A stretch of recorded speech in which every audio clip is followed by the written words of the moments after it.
What's up, everybody? This is Beyond the Buzzer for August 24th, 2020. We are live here on Zingo Television Channel 198, which is also known as Black I-95 Sports, as well as Facebook Live, YouTube, and everywhere you hear the sound of my voice. This is the fastest 1 hour and also the most entertaining 1 hour you're going to find anywhere on the planet Earth. And I'm your host, Danny Thompson, checking with you tonight. And I can't do this alone. To the right of me is my main man, also from the threepointconversion.com, three-point conversion columnist, Kyle Nash. Good evening, Mr. Nash. You know, I got to tell you, man, every time you're saying that, I'm liking it more and more. And hey, listen, look out for this. You'll get to hear Brian Snow say it as well when I hang out with him tomorrow. That'll be a good time. Exactly. Kyle's also known as the SOTG, which is also known as the student of the game. Big shout outs to our good friends at Valor, which is itsvalor.us for all your marketing needs. Check them all at Valor. Trust me, they're the best place you're going to find music. If you're looking for music for your shows, music for anything else in particular, and also they also do a pretty good GIF as well too. Check them out at Valor, its.valor.us. And also, if you're in Orlando, Florida, you're looking for a haircut, by the way, I know I'm not in Florida, but Kyle is, but if you're looking for a haircut in the city of Orlando, check out our good friends at Mentality Barbershop at 2611 Pine Hills Road in Orlando, Florida. Check out my main man, Corey Lamar. And also, if you see Corey, just pick on Florida State. That'll get a good way to start the conversation at Mentality. My man B.O. as well as Lisa J and the entire crew over there. So now they're open for business. Well, today, Brett Brown has been closed for business. We're going to start the show. Normally, we would start the show with the National Hockey League or potentially golf, but this has been the big story of the day. Brett Brown of the Philadelphia 76ers, after 7 seasons, has been fired after the Sixers were swept in the first round and dragged by the Boston Celtics. Yes, Game 4 was a 4-point loss, but that 4-point loss equaled a 4-game sweep out the door, which led Brett Brown to be basically let go from his job. AKA, most of the process has now been completed, has now been deleted, and guess what? The Sixers will have to start over. Sixers fans will be happy or upset about it. Well, guess what? Elton Brand, the general manager, is safe, and he's in charge of the rebuilding process. All right, so if you're watching the show live, before I even continue going further, and you have any comments for myself or Kyle, leave them on the screen. That way, my main man, Bobby Blackjack up in New Jersey, no, he's not on the Philadelphia side, closer to the New York side. We'll put them on air, and you'll be able to see your comments on air. If you have any questions or want to know more about what's going on, I'll try to go into as much detail as I possibly can as well, too. So, Kyle, well, the process started 7 years ago. Yeah. A whole idea by Sam Hinkie to basically moneyball, lowball, street ball, overball, and LeVar ball the entire NBA draft system to stockpile picks, talent, and accordingly otherwise. Kyle, with Brett Brown being fired, and we saw the Sixers lose the past 2 years, do you really think they accomplished the goal of the process, or do you think it's a failure, or you think it's a success? Hey, that is the question, right? I mean, when you really look at that table, when you look at that table of things, yeah, no, Cortland, I'm not prepared to say that Brett Brown got a bad deal. I mean, I'll get to him in a second. But when you ask about the process, one can only say that to some extent you had success, right? From the GM point of view, you managed to get two pretty significant stars together, right? In Embiid and Simmons, right? That was the goal, is to get a nucleus that could do something. But here's the reason why I think Brett Brown's out the door. And oddly enough, I'm not hearing enough of this part, right? Obviously, the sweep is the largest part of it. Yeah, I can hear about, but Kyle, he got paired with the Celtics. Listen, man, you should have won an expletive-deleted game when they lost Hayward at some point, somewhere in there, right? I mean, come on, an outright brooming was not an option that was going to be successful, especially at this point in the process. But what I'm not hearing enough about, in my opinion, and granted, listen, basketball is my third language, except for maybe pizza and beer, according to G. Stelio. But what I'll say is this, man. I'm hearing all we heard about this time last year, because at this time last year, the finals were over and it was off season. This time last year, all we heard about is how this team can never get anywhere because they're injured. Should they move Embiid because he's a big man, and most big men in NBA history of any real significance have missed significant time at some point because being big comes with physics problems, right? That whole stance of that injury-prone piece, particular to Embiid, but other players, was a thing that was there. The reason why Brent Brown's out the door, sure, there's plenty of other stuff, but for me, if I'm the GM, which I'm not, but if I were, you were given the opportunity where the injury bug was lifted essentially and removed for you in this bubble, and the best you could muster was a first-round sweep of an exit. With all the contracts and stuff that's going on there at this point, Danny Thompson, one has to say that this group, as they know it, is about as good roster-wise, air quotes. Sure, they can make some light changes, get some shooting in there somehow with some magic in the contract world. But the coach ain't the fit. And that's the thing that they can currently control. They made the adjustment. Well, Sam Hinkie said it best when he's hired Brett Brown. Brett Brown would be the perfect guy to start this process, but he wasn't sure if Brett Brown was going to finish this process. Exactly. He gave Brett Brown 4 years because he's a teacher. He's very good with young talent, and he gets players to that point. AKA, you are Doug Collins, and the next coach is supposed to be Phil Jackson. Well, let's break down the process as much as we possibly can, and I'll do it as quickly as we can. The process has been a failure. It was failure to launch. A couple years ago, when the Sixers lost in the first round to the Boston Celtics, you were thinking Embiid, and Simmons. You're thinking the next big Magic and Kareem combo. All right? You might know both those guys. You might think it's going to be a combination, a 6'10" point guard, that can get down the court and play defense. He couldn't shoot very well because he's still learning his game. And then you have Joel Embiid, a dominating center, and guess what? You thought that was going to be the start of the process. Well, here's the best part about the process, and here's where everything went wrong. When Sam Presti was fired, Brian Colangelo came in and tried to clear house on what Sam Presti built. The whole process was learning how to take draft picks, because they had 9 first-round draft picks in a 6-year period. And those 9 first-round draft picks were all lottery picks. From the start of this process up until 2018, when Hinkie was gone, they had 9 first-round picks. All right. 4 of those picks were in the top 3. 2 of those picks ended up being Ben Simmons and Joel Embiid. The other 2 ended up being Jahlil Okafor and Markelle Fultz. Here's the problem with Markelle Fultz. Fultz ended up with the TOS injury, what's called thoracic outlying syndrome. It's the injury no player has come back from. And when I say, Kyle, no players come back from, we've only had 2 cases in the NBA that's been notified of this injury. The TOS injury is a nerve injury that will extend from your shoulder down to your elbow. It's nerve endings. It had to change your shot. It changed your confidence. Ben Udoh, who had it, was about to be a really good role player in the NBA, had the TOS injury, had 3 particular situations trying to figure out what it was out the league within 2 years. Landry Fields played for the Knicks, was an unsung guy, was averaging 10 points a game, 6 rebounds on a Carmelo Anthony version of the New York Knicks. So he was getting production on the Carmelo Knicks, not on the bad Knicks, on the actual Mike Woodson ISO Melo Knicks. Here was a problem. The Pacers, I believe it was Knicks.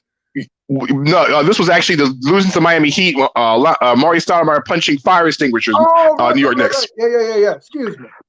No problem. So Landry Fields goes to Toronto. He starts having elbow issues.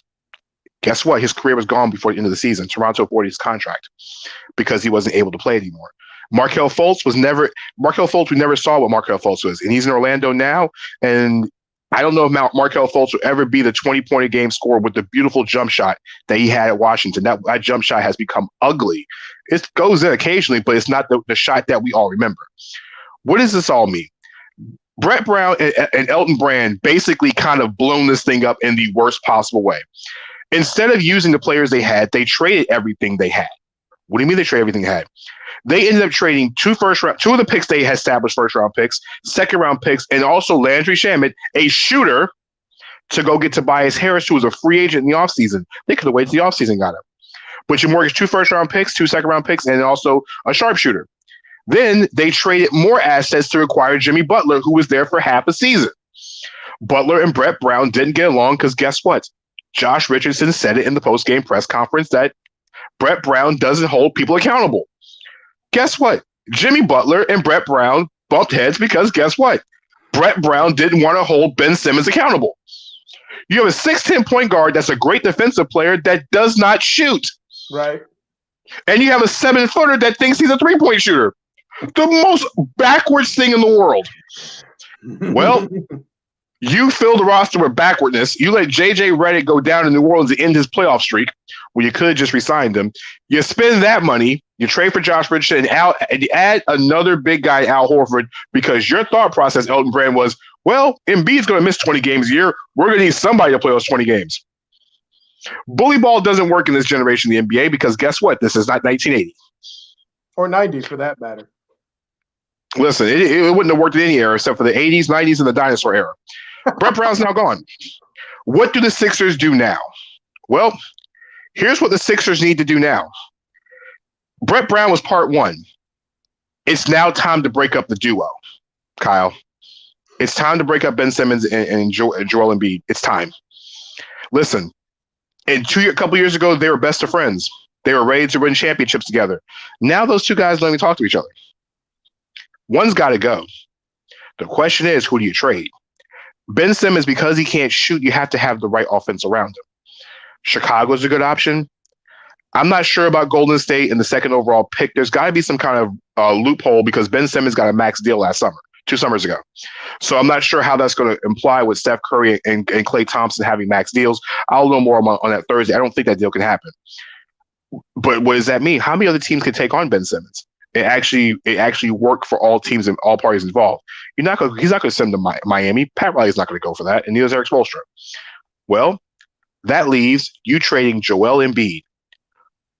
Now, you're never going to get fair value for Joel Embiid. Thank you. Finally, somebody else gets it. Thank you, Danny Thompson.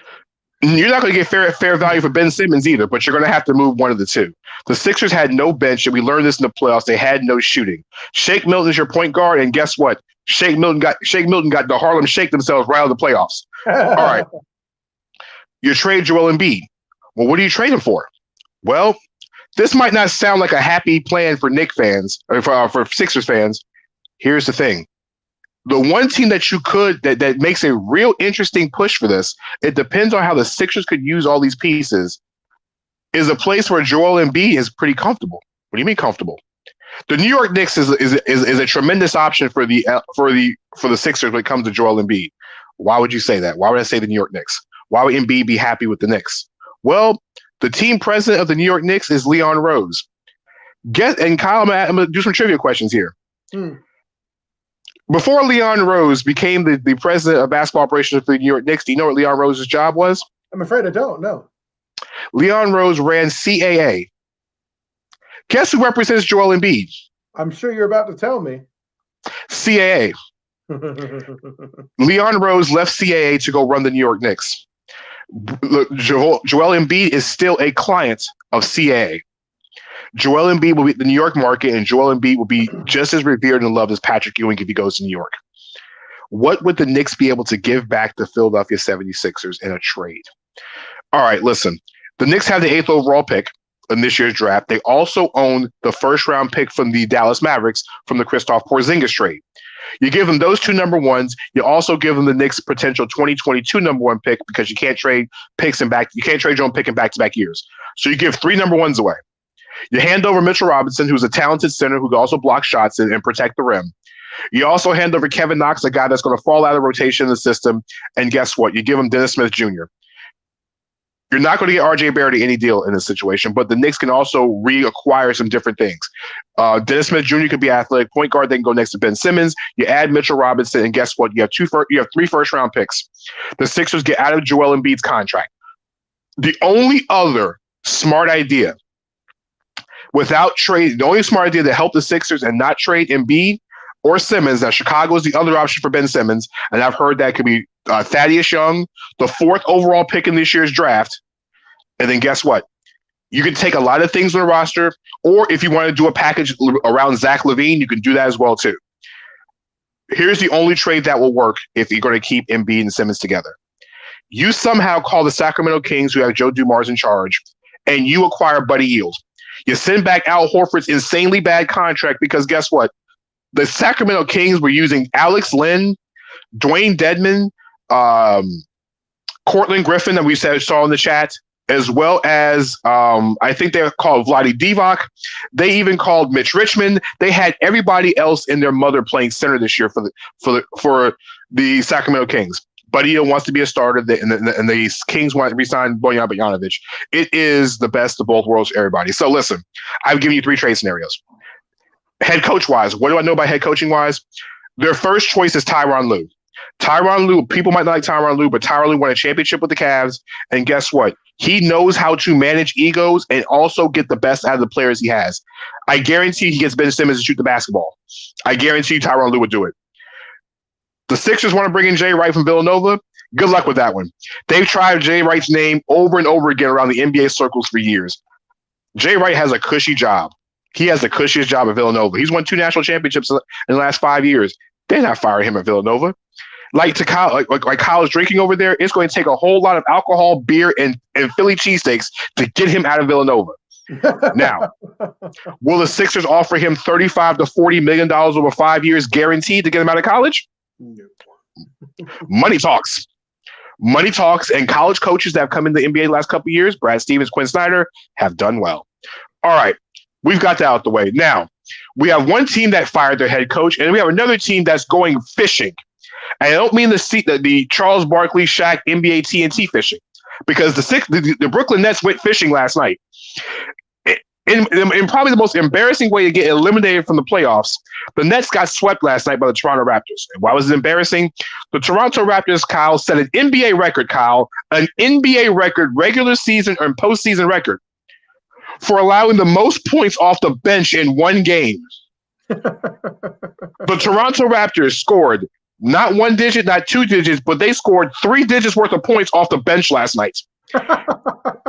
The Raptors scored 100 points. 100 of their 150 points came from their bench last night as they eliminated the Brooklyn Nets and sent them home packing. Hey, listen, if you got a team that's called the Nets, aren't those nets used for fishing? Listen, the Nets last night were getting scorched. All right. There's no way impossible that a team's bench scores 100 points. The previous record was 94 in the regular season, the postseason 86. It was bad. So the Nets, who have 2 superstars, are considering and wanting on the top of their wish list. Listen, they want Greg Popovich to go head coach and be the next head coach of the Brooklyn Nets. My main man, Brandon Scoopy Robinson, one of the best NBA insiders in the country, compares this idea, if it does happen, to being Phil Jackson going to the Lakers. If Greg Popovich goes to Brooklyn, Kyle, what would it do with the NBA landscape if Greg Popovich, arguably probably the greatest coach in this genre, in this era of the NBA, if he went to Brooklyn, what would be the ramifications, in your opinion? Man, listen, I want to see what that mix is with him and Kyrie and what would happen. If he stayed in Brooklyn because he wasn't frustrated by it, it could be a reemergence of his career alongside of KD. You have a legitimate East threat. If Kyrie doesn't take, I think you see an early exodus from him. But with Pop's credibility, I'm sure another replacement would come with relative ease, wouldn't you? I mean, that's basically the 2 directions I see. If you're going to have somebody to fix up somebody who's, how you say, a bit of a prodigy that is a bit of a challenging personality at times, right? Not to say that he's a bad guy. It's just, sometimes talented people need a little bit of special touch in how they work.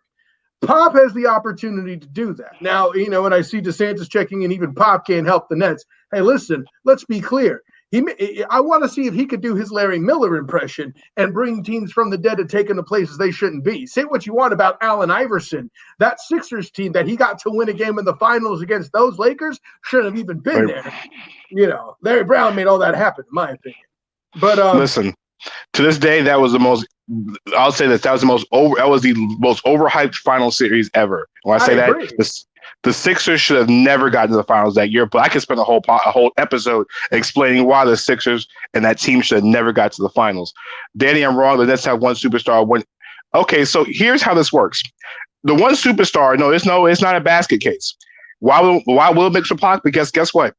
Kyrie Irving and Kevin Durant play for Greg Popovich and Team USA. True. The connections there. You don't think. Yeah, that's Bobby. All right, but here's the thing. How will it work? Number one, Greg Popovich commands respect because Greg Popovich can walk in the room, flash down championship rings, and has more rings than anybody in that locker room. And I'm talking about all that locker room combined. Basically, all right? what I'm saying. Exactly. Will it work with the Nets? Of course it would. You put Greg Pop, it's like Phil Jackson having Kobe and Shaq in a type of way. It works. It will work. The question is, if you're the San Antonio Spurs, Greg Popovich is under contract. So listen, if I'm letting my coach out my contract, it's gonna cost you. All right. It's been very rare times where head coaches get traded in the NBA for players, but this might be the first time ever. The Brooklyn Nets have a problem right now. Yes, they got eliminated 4 games, and yes, it wasn't a pretty exit in the playoffs, Kyle, but here's the part people fail to realize. Karis LeVert has turned himself into a star player in this league, a very, very good basketball player. The problem is he plays the same position as Kevin Durant, and he's really not a 2 guard. He's much more of a small forward. That's not going to work with what they have right now. All right. Kevin Durant and Kyrie Irving will take most of the ball, most possessions away. You need Joe Harris for outside shooting. Spencer Dinwiddie is considered one of the best 6 men in the league when he's on, and LeVert needs the ball in his hands. Karis LeVert in Brooklyn reminds me of James Harden with the Thunder. He's going to go to the right situation. I'm not going to say he's out there scoring 37 points a game wherever he goes, and it grows an extremely long beard, and is known for the U step for the Euro step, which he actually traveled. Yeah, exactly. Euro step and wins MVPs, by the way. Right? On top of that, his Euro step actually goes to Europe before he actually takes another step. All right. He's not. I don't know if he's going to turn to one of those players, but Karis LeVert needs every bit of attention. So listen, if the Nets land Greg Popovich, and I'm not saying it's a likelihood, the Nets will try. I mean, basically what the Nets are going to do is slide in Pop's DMs and see if they're going to get a shot back. I mean, I would challenge this, and I mean, no offense to our co-host Cortland, he's a very intelligent guy. Who else you got that could do a better job than friggin' Pop? If Pop can't fix them, they can't be fixed, is what I'm saying. Listen, I mean, if you're going to go for it all. I mean, Tyronn Lue's not a bad second place. Just don't choose Jason Kidd. Listen, if you're going to shoot your shot at Pop, if you're going to shoot your shot, shoot it at Pop. All right, I agree. Do it. What do you have to lose? What are they going to say? No. I mean, Pop's under contract. James Harden's a walking strip club advisor. Listen. Wait. When did Lou Williams come up? I'm confused. No. James Harden is more notorious for strip clubs than Lou Williams is. Oh, that I didn't know. Okay, fair enough. Yeah, there have been stories about James Harden dropping 7 figures in a strip club in one night. Hey, at least he wasn't there during an outbreak or during the bubble. That's all I'm saying. Listen, he paid people's mortgages for years. He bought homes in a night. Hey, that's a community outreach program. If I ever heard of one, Danny Thompson. You call it what it is. Any grown man that can drop 7 figures in a strip club. He's paying college tuition, mortgages, rent checks. He's paying student loans. He's paying everything. Listen, some of us had to actually go to school to get that kind of money. Damn. Anyways. I mean, he went to school. He hit jump shots for a living. Well, never mind. Let's leave this topic alone, shall we? All right, so let's go. Let's catch everybody up with the NBA bubble real quick before we jump into other sports on the topic tonight. NBA bubble tonight. Well, the Orlando Magic lost again. The Milwaukee Bucks have taken it 3-1. The series should end on it should end with today's Monday. It should end on Wednesday. The giving Orlando a lot of credit. They're playing with a whole bunch of guys who are injured. No Mo Bamba, no Aaron Gordon. We talked about this. Michael Carter Williams. Jonathan Isaac. We've mentioned this all the time. The Magic, even when fully healthy, wasn't going to make much of a series, and give Orlando credit for winning one game. All right. Well, we did say happy trails to the Brooklyn Nets and the Philadelphia 76ers. Also add to the train the Indiana Pacers. Mm-hmm. All right. Enjoy your free Disney tickets on the way out the door. All right. Mickey, Goofy, and Donald will be held heavily with your bags as you leave the premises. All right. The Indiana Pacers are swept by the Miami Heat, and they will set themselves up. Oh my God. They'll set themselves up for a second round matchup with the Milwaukee Bucks. And I think that series will start probably on Friday. The Toronto Raptors and the Boston Celtics will start on Thursday. All right. What's going on right now? The LA Lakers and the Portland Trailblazers are playing game 4. This is really Portland's. They better win. They didn't win game 3. They should have won game 3. LeBron James was phenomenal in the second half in game 3. And this was going to have to happen. I'm just going to say it now. If the Blazers don't win tonight, well, we'll be talking about the Blazers going fishing. If the Blazers win, it's best 2 out of 3. listen, Damian Lillard in these situations have been pretty darn phenomenal. That's all I'm saying. Other series in the Western Conference, the Denver Nuggets, a team that I thought was supposed to do really well in the playoffs, is one game away from saying bye-bye. For some reason, the Denver Nuggets forgot what jump shots look like, with the exception of Jamal Murray, who scored 50 points last night. Kyle, Jamal Murray scored 50 points for the Nuggets, and they lost.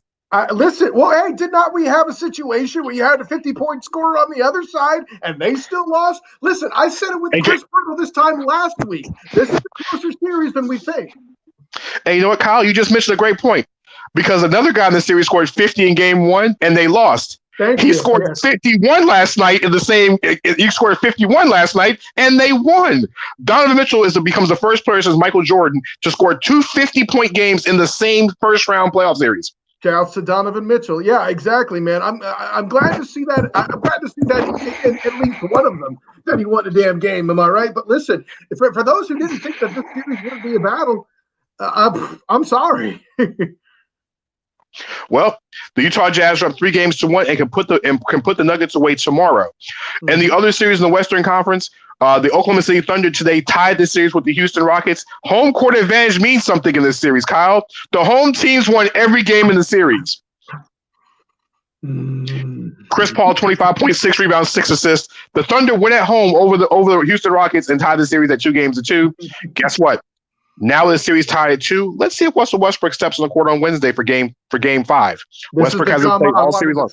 This is the drama I wanted to see. Listen, Russell Westbrook can do something that his former teammate Paul George hasn't done at all in the playoffs. Oh no, you didn't. Paul George will never be referred to on this show as Playoff P in this lifetime again. But what I will refer to is, and Kyle, we both have children, so you might know this reference.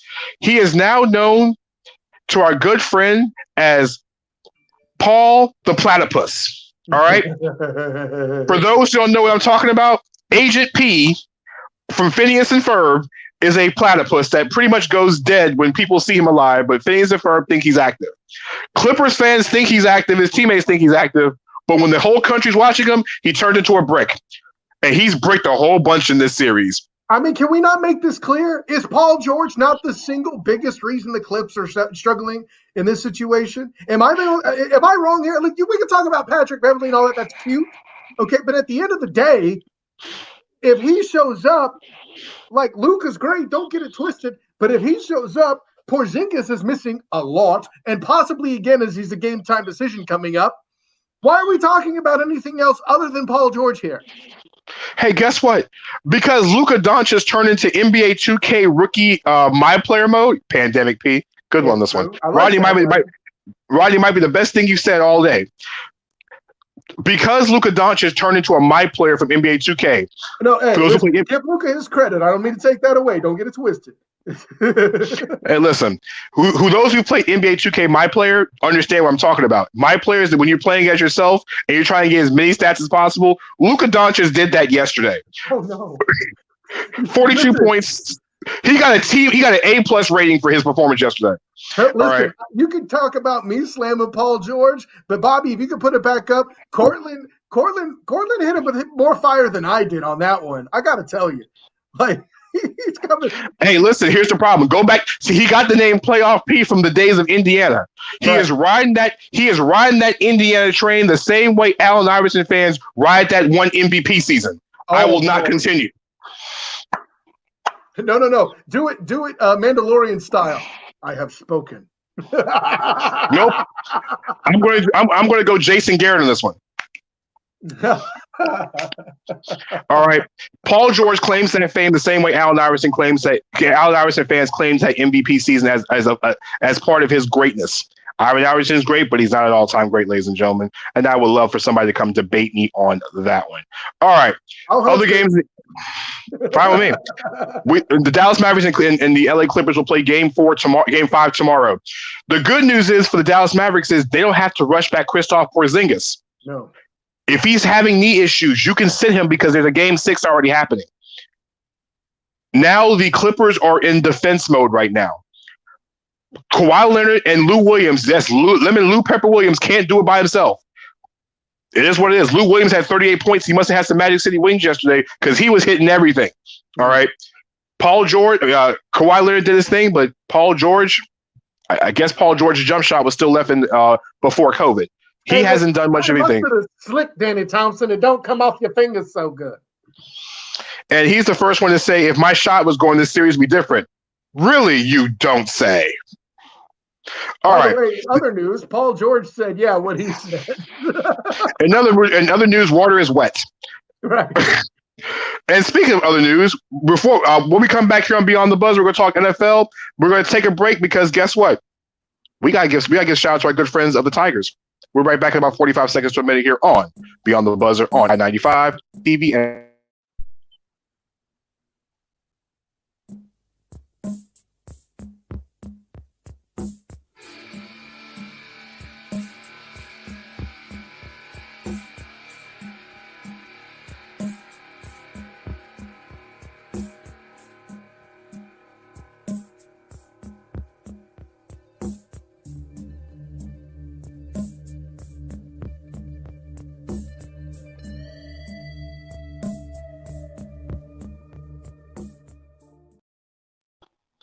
all right, we're back here on Beyond the Buzzer here on I-95 Zingo Television and Facebook Live. I'm your host, Danny Thompson from the 3-Point Conversion and SI.com. And to the right of me is my co-host, the student of the game from the 3-Point Conversion, my main man, Mr. Kyle Nash. If you're on Facebook Live or YouTube, like I said, if you have a comment, you've seen them on the screen, let us know what the comments are, your thoughts and process behind it. So that way we can talk about it. All right, Kyle, we just talked about things that made no sense, like Paul George calling himself Playoff P. Whatever. Let's talk about something else that doesn't make sense, Kyle. Today, the AP created their top 25 preseason college football poll, Kyle. Yay! It's college football season. The problem is you look at the top 25 poll and you have schools from the Big Ten and the Pac-12 involved in the top 25. For those not keeping score at home, those conferences, among a couple others, are not playing football until the spring. Right. Kyle, right. Can you really? Okay, I get my thoughts on this, Kyle, but I'm going to let you take the ball. I'm going to let you go Al Bundy against spare tire on fourth down on this one. What are your thoughts on the top 25? I'm going to shock you here, Danny. As much as I have every right to be critical of the polls and the committee, as I often am, listen, if they can't get the regular season right, how the hell are they supposed to do it when there's a whole bunch of pandemic stuff going on? I can see, I can see them forming this poll as it is a truly preseason poll. Like all it basically is the way I put it is it's kind of a dip of the thermometer in the proverbial liquid to see where everybody's at as far as what coaches feel like, what writers feel like. And they got to do something to set the tone for how the polls are going to work involving players that may play in the spring, right? I don't think you're going to get a poll deciding a championship as we like to see it in late December, January. I don't think that's going to happen here, Danny Thompson, for the main reason that so many teams aren't playing in the fall. How can you declare a national champion when half the nation isn't playing? So I think this is being done to set some sort of a bar. Now, granted, of course, it's going to be as Power 5 friendly as possible. Well, hey, give that AP poll credit for those teams that are in the group of 5. A lot of those cats got ranked higher in this AP poll than they did the coaches poll. UCF as an example for 21 versus 23. But I there's plenty of reason to be critical about the fact that they're doing it. And I think they're doing it just in case these teams do play some spring ball. But you've called for it yourself, and they can't rule it out. Is there some silliness? Yeah. Do I think they should outright cancel trying to declare any sort of a really meaningful champion this year? Yeah. Play for conference championships. That looks good for players' resumes and for people who need film and championship games. That you're not going to have a meaningful national champion. All fans are going to do is complain. But hey, if you're the establishment of college football, those same complaining fans put their eyeballs on people that get them advertising dollars. So at the end of the day, if you're going to keep that everything as intact as possible, I can see why this preseason poll is happening, and no one should expect accuracy. It's a damn pandemic, people. All right, Kyle, you took the side I didn't think you was going to take, so I'm going to take the side I thought you was going to take. This is guy with the dumbest idea you possibly could have. Kyle, you got 53 schools in the Power 5 that are not even considered for this. Mm-hmm. 10 of those teams were in the top 25. Mm-hmm. So here's my question. We start this crazy, wonderful season with 3 conferences and everybody else. All right. So let's just say, I don't know, if Clemson loses in week 1, let's just hypothetically speak, they lose in week 1. Does Ohio State jump them in the poll because they were off? How does that work? We've seen Ohio State make it to a damn national championship because they didn't have a conference championship back in the BSC. And yes, I said BSC on purpose days. So if that's possible, who the hell else? Of course it's going to be that way in the first week. Now, when you're 4 or 5 weeks deep, that'll be different. Do you count Ohio State's strength of schedule for dropping them from? They were 0-0. They didn't play anybody this week. Do you drop them because their strength of schedule is a 0? Absolutely, because then it's still stronger than the ACC. Ricky Bobby will not do this on air tonight. I promise you will not do this on air tonight. All right, so here's the thing. You got 10 of the top 25 teams in the country, not even this poll. Listen, if you're going to do an AP poll, they're saying, okay, we're going to do a different variation for the spring and one for the winter. We'll figure this all out. Ooh, you thought the UCF National Championship has an asterisk by it. Can you imagine you have two teams going undefeated into a spring season and a fall season and not having a national championship? Oh, I'll see that. Andy Thompson. I'll see that and raise you this. What if in this season, in this situation in the fall, I'm not saying it's going to happen. Let's not get stupid. But what if UCF once again emerges as the only undefeated team? And I picked UCF because they're the most relevant example. Let's pretend it was still Boise State. I don't give a damn in this case. Just because I cover the team doesn't mean I cheer for them. Something you fans. Cincinnati. Yeah. Okay. Cincinnati. Cincinnati cleans house, and they beat UCF because they're in the same division, in the same conference. They're going to play each other. Probably going to be a pretty good game by that. Let's say Cincinnati runs that table. Thank you for that example, Danny Thompson. And then other high-level teams continue to lose, and they do so in fashion against teams that aren't formidable. Like, let's say Clemson gets upset. I don't think that'll happen, but let's say it does. Who's remaining to challenge people? The SEC, let's say the next best SEC option has 2 losses. Cincinnati remains undefeated. Then what are they going to do? That's the part that if I'm the Power 5 and I'm trying to protect the house, that's the scenario I'm worried about. Nothing's going to be better than watch the SEC get 2 losses from all their schools in the conference. For them to turn back around, like I said, and get UCF and Cincinnati to be undefeated. Right? I'd love to see the top of that poll going to work. Because guess what? With a canceled season, we're not getting bowl games. We're not. We're not getting bowl games, ladies and gentlemen. And if you think that the NCAA is going to come up with a dumb idea to say, you know what, the winner champion will take on the fall champion, take on the winner champion, the winner take all, you're nuts. There's no way a team that is going to finish their season in December is going to turn right back around, take 2 weeks, and get themselves ready for a team that's been playing for about 11 weeks in a row. And you have guys trying to go to the NFL. Excellent point. I mean, at this point, hey, Precious. Hi, Precious.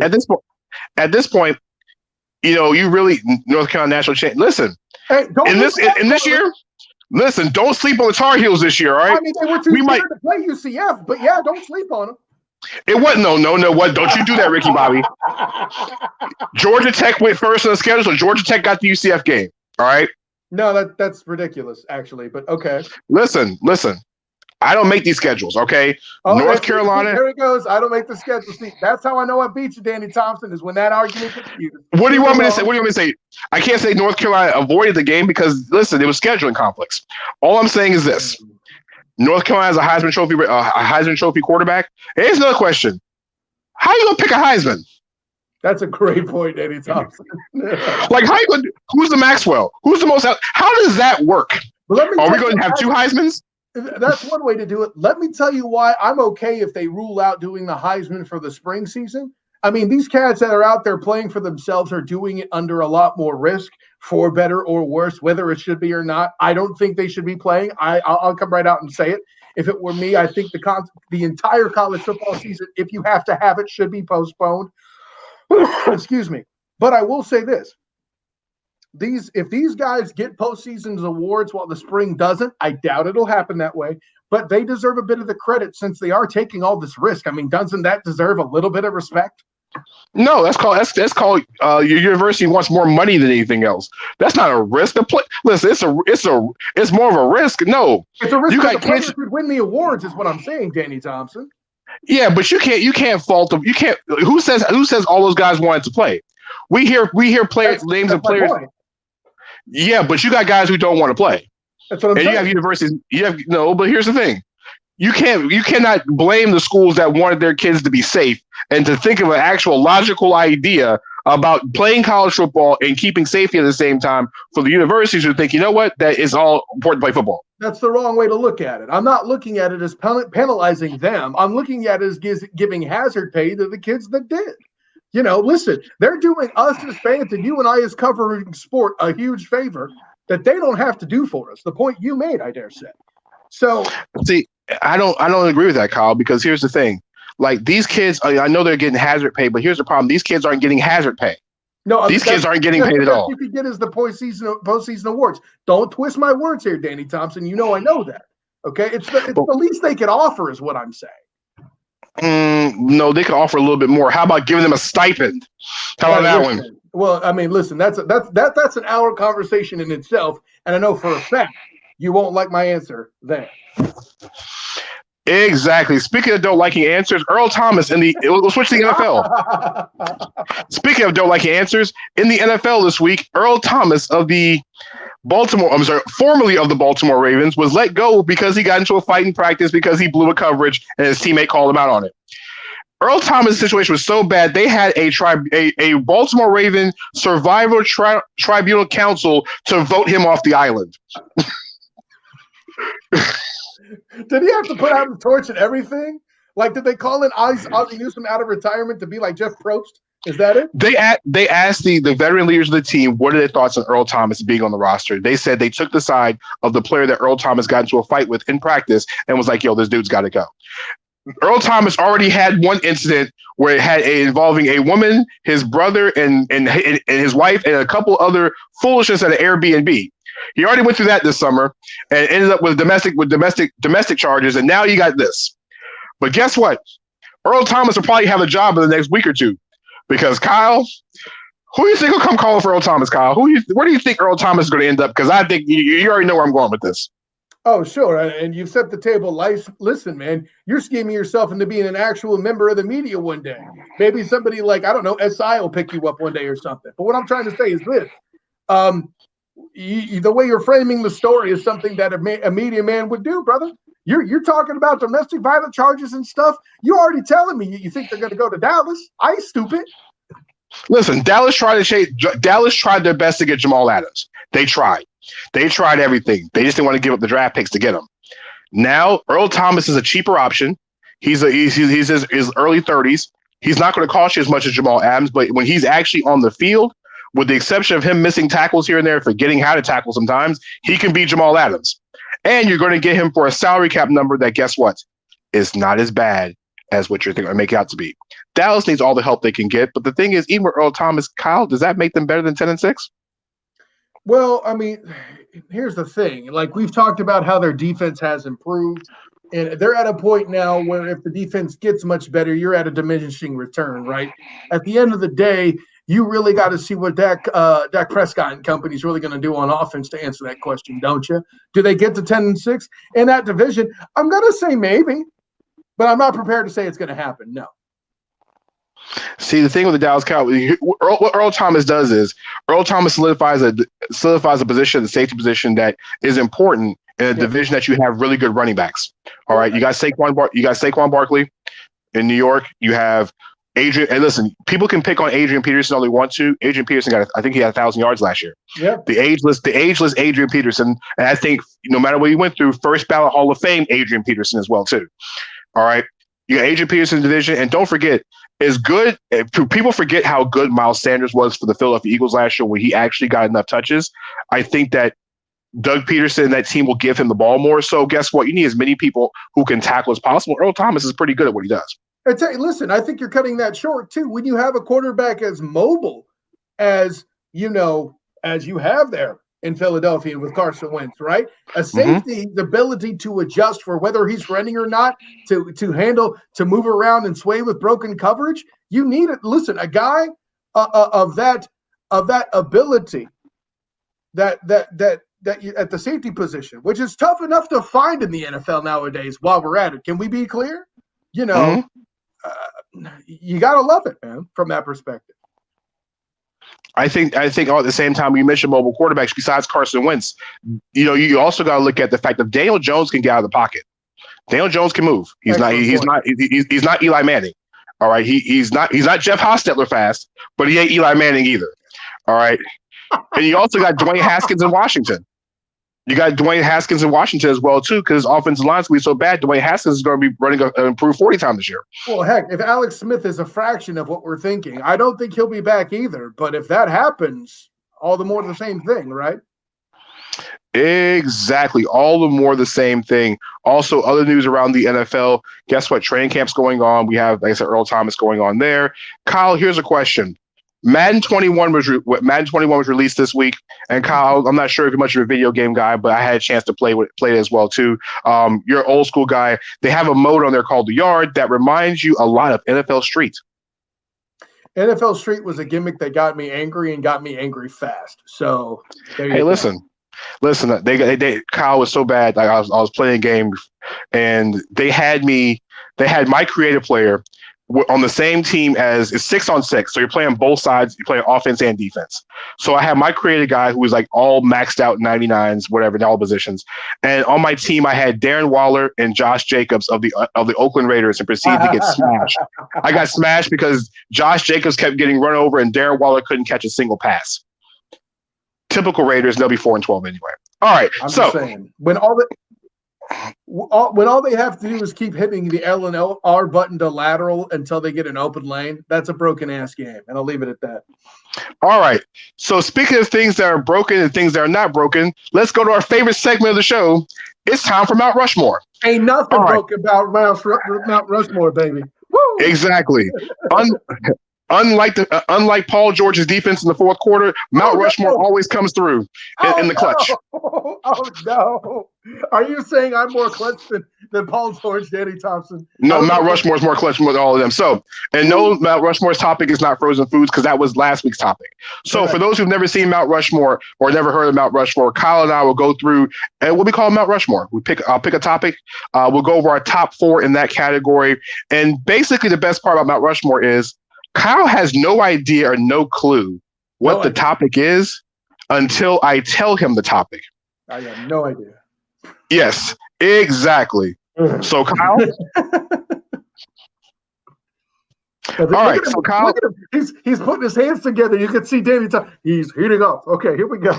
All right, so Kyle, tonight we've talked about a lot of things. We talked about sports. We talked about movies. We talked about drinks. We talked about everything, food. We talked about even vacations and cars. So Kyle, yeah, exactly. We talked about that as well too. So Kyle, I'm going to go something different. And we're going to take this a different direction tonight. So Kyle, what is the Mount Rushmore of songs that you can sing in the shower or sing in the car by yourself? Oh my God, Danny Thompson! If you took this any further outside the bubble, it would be COVID-19. Holy guacamole! It'd be called Major League Baseball. Oh, hey, listen. By the way, one of the songs will not be "Take Me Out to the Ball Game." Anyways, singing showers. This is damn solid. First of all, or singing in the car. Well, it's one of the two. Yeah, as it worked out for me, that's one and the same. But thank you, Danny Thompson, for clarifying for the audience at home. Songs to sing by yourself. There you go. Yes, Danny Thompson. Listen, I don't know about all y'all, but in my day, I was growing up, and the thing that would happen is there was it's not really the boy band craze. I mean, yeah, sure, I had some girlfriends that dug that, and I kind of picked up on it a little bit. But at the end of the day, we all know the thing that brought in boy bands was a little bit of that Motown Philly. Boyz II Men did it, but they weren't a boy band. They were actually just, performers. And at the end of the day, see, right now, the reason why I got to stall is I got to come up with the Boyz II Men song. But I think for me, I'm going to tell you to wait till the river runs dry on that, okay? Because the irony may be flowing, but the river runs dry when I'm throwing down some Boyz II Men. And listen, my falsetto is on point, son. No, so I'm going to go there first. And by the way, for those who've heard the way I can get a little edge in my voice, the way I can rough it up a little bit there, then you could definitely see there's a little bit of rock happening there. And when I'm in the shower, listen, it's all the same. Only the names will change. And that should be enough of a clue. And if you don't like it, this song should be wanted. Dead or Alive. That song for me isn't only a go-to in the vehicle and in the shower. Listen, I'll give you some damn bars when we go karaoke and tear the damn roof off the joint. Come at me, bro. Listen, I know that our guy Rodney's in there talking trash about being able to outrun me. I will outsing your butt off when we do the karaoke bar when you try to go double enough after your initial loss, son. Anyway, shouts to Rodney for putting up with me throwing karaoke shade his direction. Woo. You got me going, Danny Thompson. I have the vapors already.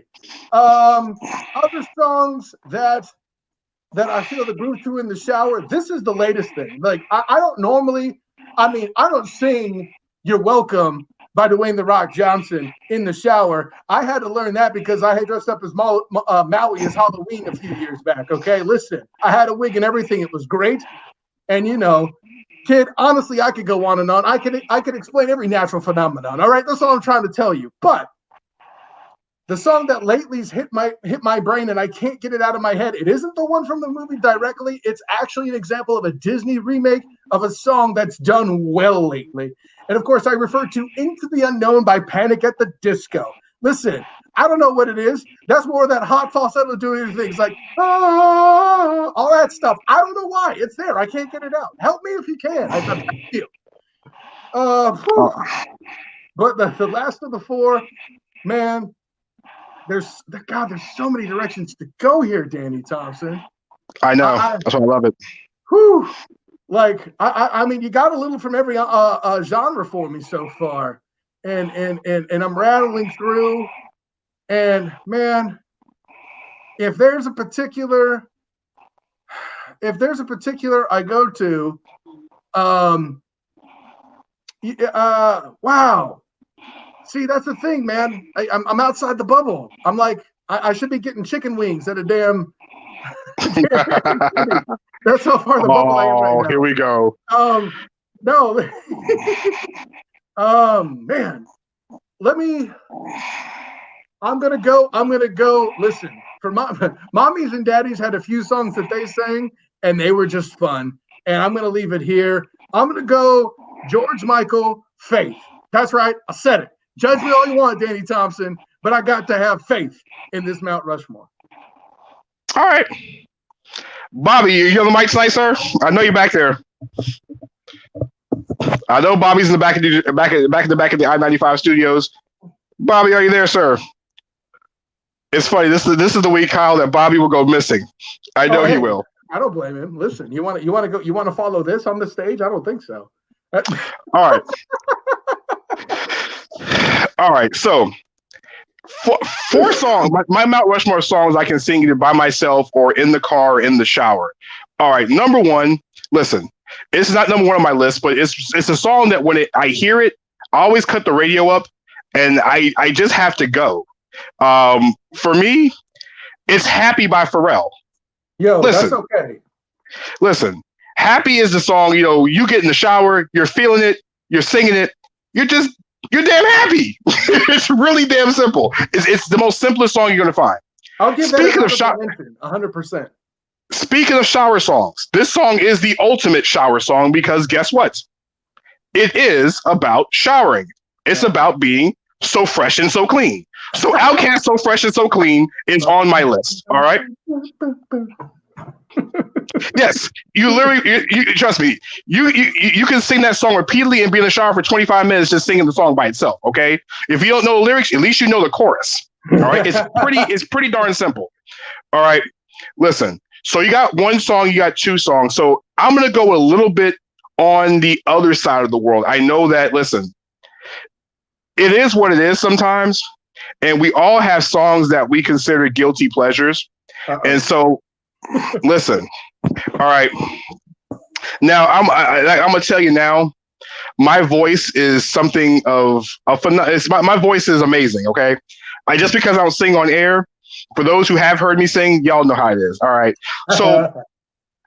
So you have to go two ways with this song. So normally I sing this song, I don't know if I'm in the shower or I'm in the car, but like "Happy," when I hear the beginning of this song, I know every word, I know every run on, I know everything.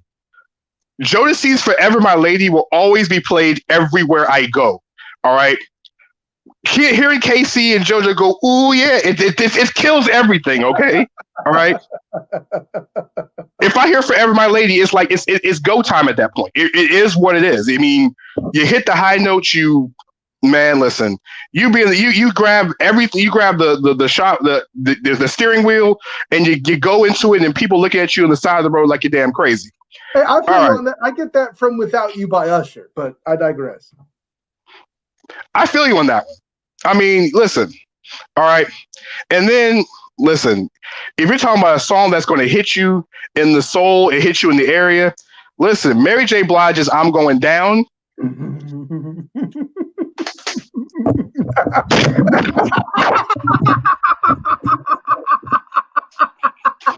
I think that's the closest thing to a mic drop we've had on this show, Danny Thompson. Hey, listen, I'm surprised we didn't get Chandelier out of you, but that's okay. Listen, between "I'm Going Down" and a fifth song on there, if I had to go with a number 5 song on there, listen, I'm not even going to trip. I ain't going to lie. Baby, bye by NSYNC. I'm telling you, it is what it is. Wow. I mean, listen, I'll bust out the dance steps and everything from the video, but we're not doing that on the show tonight. Please all right. No property damage, please. All right. Forget you. I got neighbors on the bottom floor. Kyle, before we go, Kyle, any shout outs before we go? Listen, a lot of fun tonight. Definitely outside the box. I'm going to need to get tested for COVID from going this far outside the bubble. And of course, you can find me on Twitter at the SOTT. Find me on the Instagram as the same the SOTT. Find me on Facebook as a student of the game. Check out my work with Hilarity by Default, and of course my work with Captain Chris Hill on Captain Company in the morning. And hey man, great show all the way around. That's where I'll take it. Thanks again to Bobby for support on the back end. Yes, and Cortland Griffin in the chat, you get, because Bobby had lost Wi-Fi. We see in the chat, Cortland Griffin is saying he tunes in so much he should be an unofficial third host. Yes, and no, Beep is not on the show tonight. Beep, we have not heard Beep in a while. Okay, listen, I'll let my smoke detector go so Beep can come back for a special guest appearance next week. Hey, so Cortland. Real quick to Cortland too, like on a night that you're on assignment or I got business, we may not be afraid to bring him as a co-host one time. You know what, Cortland, if you're still listening, I got an idea for you next. I got an idea for your Thursday night in college. Let's think about this for a second. We have so much fun when it comes to Mount Rushmore. If somebody wants to jump on the Mount Rushmore panel with us, why not do it? Okay. The same way as College Game Day does when it comes to the guest picker. Let's do Mount Rushmore. So, Cortland, if you want to come on the show next week, do Mount Rushmore, me and Kyle, hit me up in the inbox or hit Kyle in the inbox. We'll do it. So, Bobby, are you back yet, sir? I know Beep was in the building, but is Bobby back in the building? There he is. I'm here. Bobby, any shout outs before we go, sir? No, I'm good. Great show as always. Fun. One thing, Notre Dame will be top 5 end of the season. I mean, I'm not going to tell him he's wrong, overrated as they are. I mean, there's 65 teams. If you're not one of the best 60, if you're in 65 teams, you're not one of the best top 25. We got a problem. All right. Last minute shout outs before I go. Listen, big shout outs to everybody that was in the chat. My main man, Cortland. You got Rodney up in Charlotte for under construction. I was on the show on Sunday. Outstanding time. Yep. Mike DeSantis, as always, keeping Kyle in check. My girl, Princess Sherrod, checking in as well, too. Also, at the same time, big shout outs to everybody liking, sharing, tagging the show on Facebook, as well as all social media channels. Like I said, we really do appreciate the support and everything else. Also, at the same time, listen, normally I would say we have a situation with Breonna Taylor. Once again, her killers have not been caught. They're still out there. I think I've lost the track of number of days we have because it's been this long. We have to keep saying her name in the process of what's going on in America. We have to keep her name, keep her voice, keep the reason why we're still fighting for social injustice in America on the forefronts of everybody's mind as well, too. And to be honest with you, there was another tragedy out in Wisconsin this morning. It's to the point where I don't really want to go into full detail about it. I'm pretty sure everybody in the country is seeing about it right now. But once again, it's time for a change. And every time as an African American man, we make statements about things. Things do not change. And once again, it happened again yesterday. And this time it was I lost track of words in this one. But it's time for social injustice to be changed, and it's time to catch the killers of Breonna Taylor. And that's pretty much what I have to say about the show tonight. So for myself, Mr. Kyle Nash, the student of the game itself, Bobby Blackjack up in New Jersey. I'm Danny Thompson. We'll check you guys out on Thursday night for Beyond the Buzzer. Peace.